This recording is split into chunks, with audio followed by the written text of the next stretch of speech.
G'day and welcome to another episode of Perth Property Insider. I'm your host, Jarrad, and today I'm back with part 2 of my interview on Property Investory with Tyrone Shum, a podcast I love to listen to. You should check it out. And in this interview, we go into some of my more current thinking and philosophies on property investment, how I've arrived at believing in quality over quantity, as well as lots of my other experiences along the way. So it should be a really good episode. Let's go inside.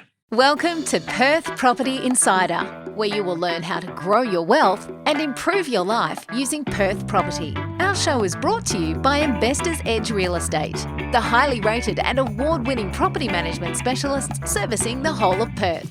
Now, here is your host, Jarrad. And it's really the compounding over the longer term that's going to give you the wealth to actually change your life. So those quick gains that you make, it might be more than you make in 1 year's salary, and it does help you kind of build up some capital and get into better investments. But yeah, compounding's where you really end up changing your life. This is Property Investory, where we talk to successful property investors to find out more about their stories, mindset, and strategies. I'm Tyrone Shum, and in this episode, we're back with the Managing Director of Investors Edge Real Estate, Jarrad. He'll detail the importance of being patient and buying for quality instead of quantity. As well as this, he'll show that it's okay to change mentors when they are no longer serving you and explain what it truly means to be a person of value.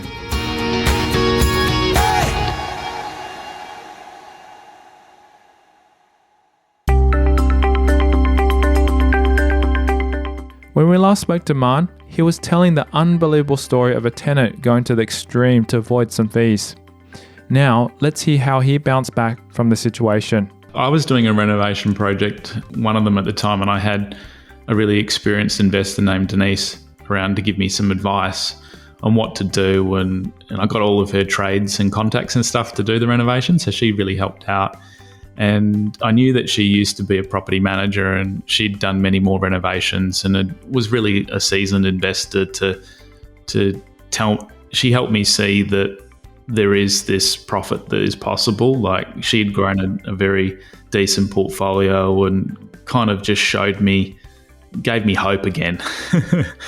So she was going in and troubleshooting and trying to fix other businesses' rental portfolios. So she was a bit disillusioned with the property management industry herself. And by that stage, she was just going in and fixing up people's businesses for them. So we became really good friends, and she ended up asking me if I'd be interested in starting a property management focused agency. And I'd never even given the idea thought, to be honest. And I'd tried to change manager a few times and didn't find the right ones. And no one had sort of that investment mindset that I wanted.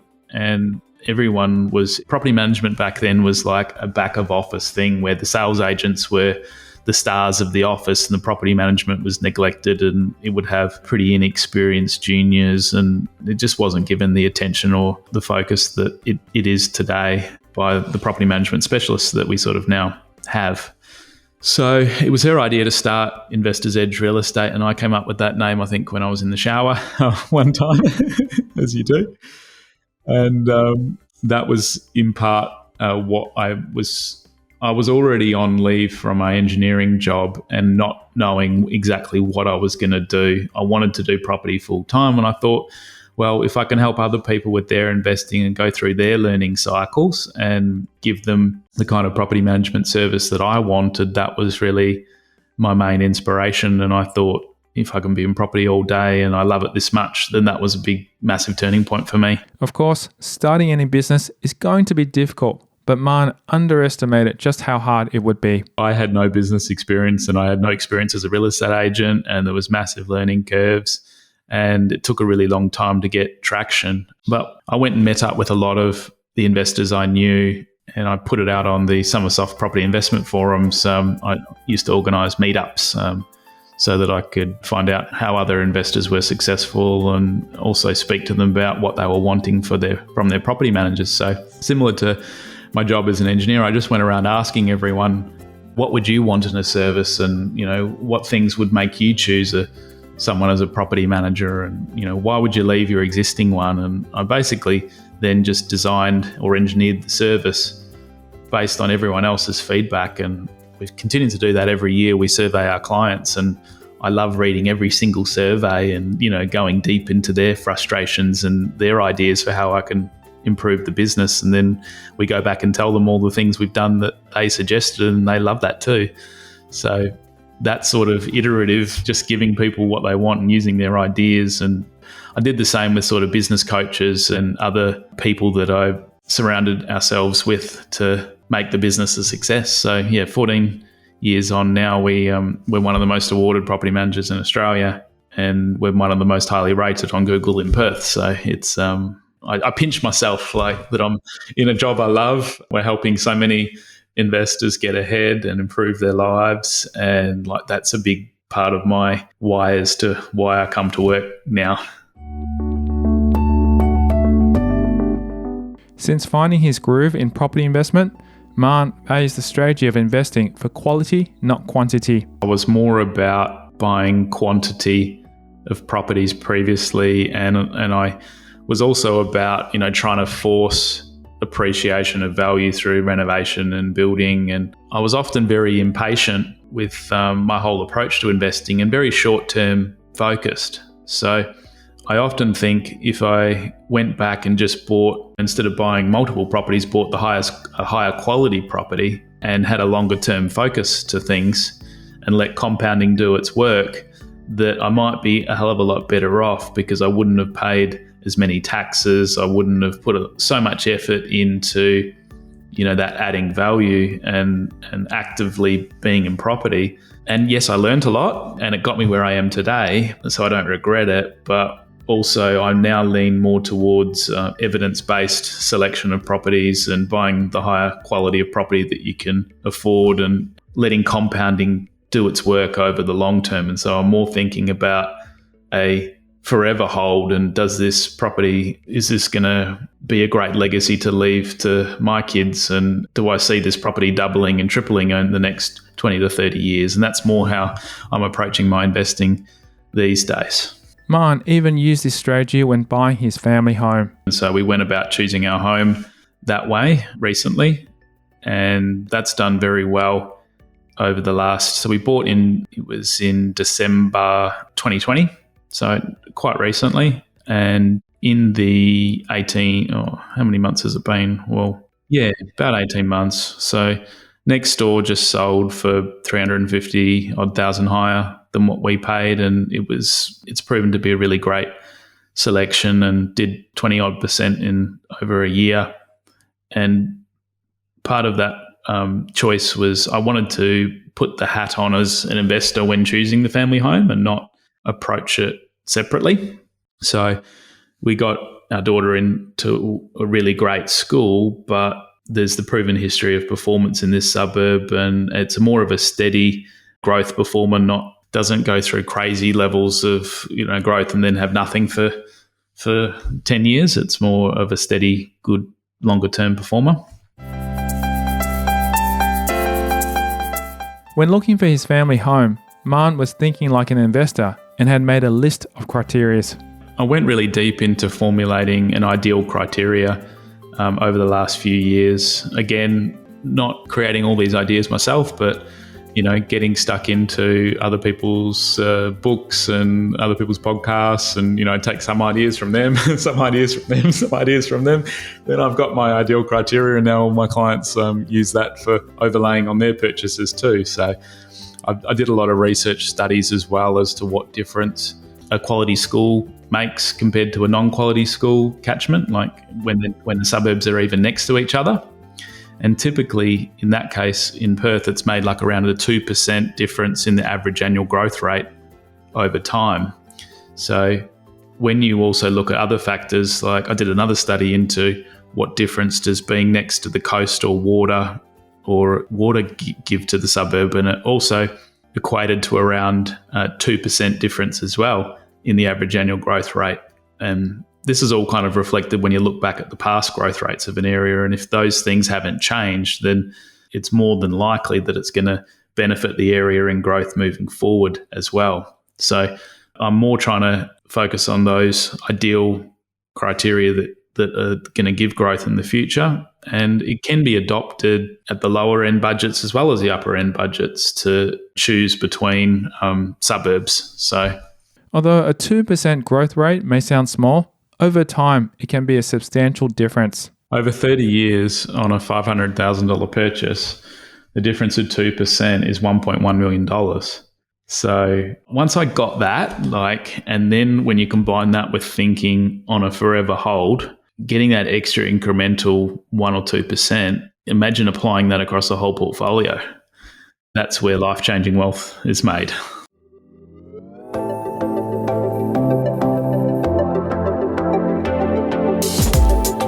Coming up after the break, we learn about the mentors that Jarrad Mann has had along his journey. At different stages, I've had different mentors that get me to a certain place, and then, I feel like I've got a diminishing return from them. He shares some of his top resources. Well, my favourite one is The Wealthy Gardener. We'll hear the best advice that he has ever received. That stuck with me, and it's really helped me in my darker times of when the market's been down or I've had, difficult things to do. And that's next. I'm Tyrone Shum, and you're listening to Property Investory.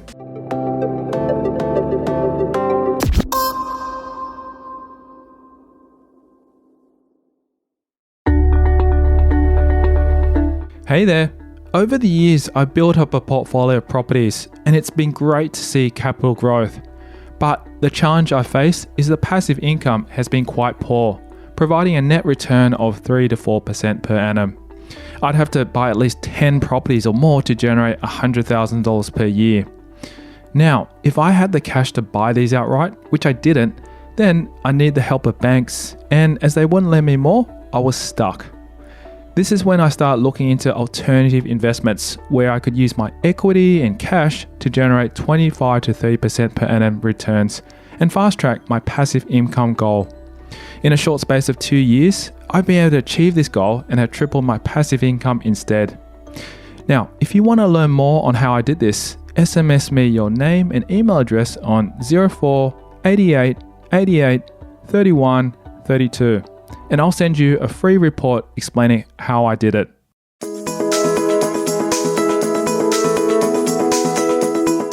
Mann has had multiple mentors throughout the different stages of his property investment journey. I looked at my Audible account the other day and I've listened to 330 odd books, and at different stages I've had different mentors that get me to a certain place, and then I feel like I've got a diminishing return from them. So I usually find that I'm with a mentor or a coach for 1 or 2 years. These days, I think running the podcast is just, I end up speaking to the people I interview for 30 to 60 minutes before doing the recording and picking their brains. And that's my favorite way to get access to great thinkers in this space. So it's hard to pinpoint to anyone, but it's all together in my mixing bowl. He mentioned that he has a habit of listening to a lot of audiobooks. He has listened to over 300. So what books stood out to him?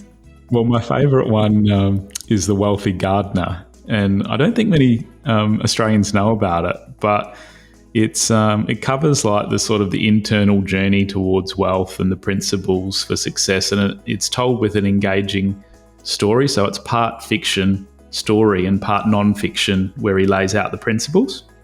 And I'm so obsessed with this book that I listen to it when I'm going to sleep each night. So I've read it probably 4 or 5 times, and I just find it narrated to be very calming too. So I'm really tapping into my subconscious as I'm going to sleep. You can't listen to a book if it excites you when you're going to sleep. So I've now listened to it enough that it's calming. As well as lessons from all the books that he's read, Mann has been taught lessons from the people in his life. I don't know who told me. It might have even been my business partner, but when we were having our difficult times, and early on I was really just trying to prove myself and become a success, and I think it was Denise that said to me that try not to become a man of success but a man of value. And it was Albert Einstein that originally said it, and that's just, I don't know if it was Denise that told me, but that stuck with me. And it's really helped me in my darker times of when the market's been down or I've had, difficult things to do. If I can just be of value to other people, and then I will receive what I'm worth. And yeah, that's really changed my life. There's so many dimensions to it. So being of value to others can have many dimensions. Like it's not, and it can be applied from the discussion you have with your barista in the morning to the client that you're helping that day to, your friends and everything. With all the lessons that Marn has learned over the years, he has some advice of his own. Probably just hang in there. The roller coaster will all be worth it, and everything moves in cycles. So I didn't understand just how important the cycles were to business and investing, and especially in Perth. I didn't appreciate that because we had one of the biggest booms in history, I didn't appreciate that we would have to have had one of the bigger corrections too in history. And the next 5 years is going to be so different to the last 5, and I can already see that we're going to have our time in the sun ahead. And I'm just so glad that I've stuck in there, because now I'm getting the rewards and getting that the roller coaster's coming back up and the cycle's turning around again, and it's still been forgotten a bit. And we're now the lowest priced capital city in Australia, where we've got the best fundamentals. So we've got the lowest unemployment, we've got the highest surplus to our government budget. Don't know if you saw, there's $8 billion surplus and $4 billion coming from GST. We've had one of the safest COVID periods, even though we had locked everyone out of our state.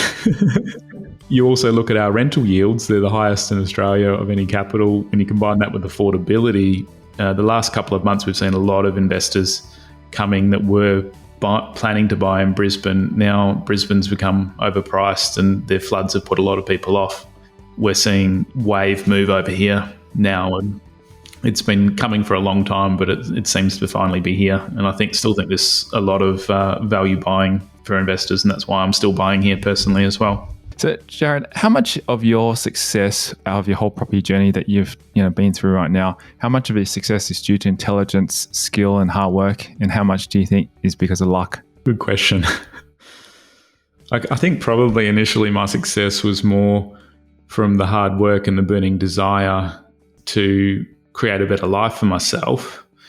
But after 14 years in the business of property, I've developed probably a lot of more experience and skills to draw on. So I think it's a combination.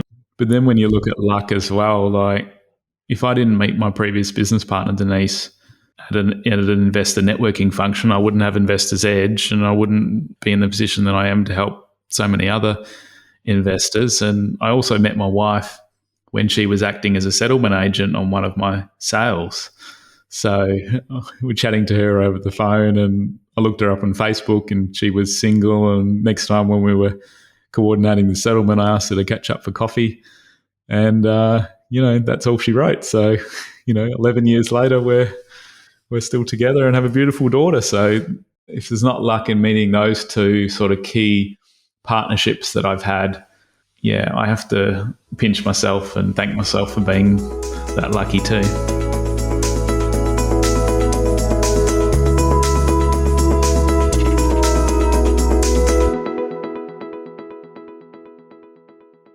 Just a reminder that the information discussed in this podcast is general in nature, as we don't know your specific situation.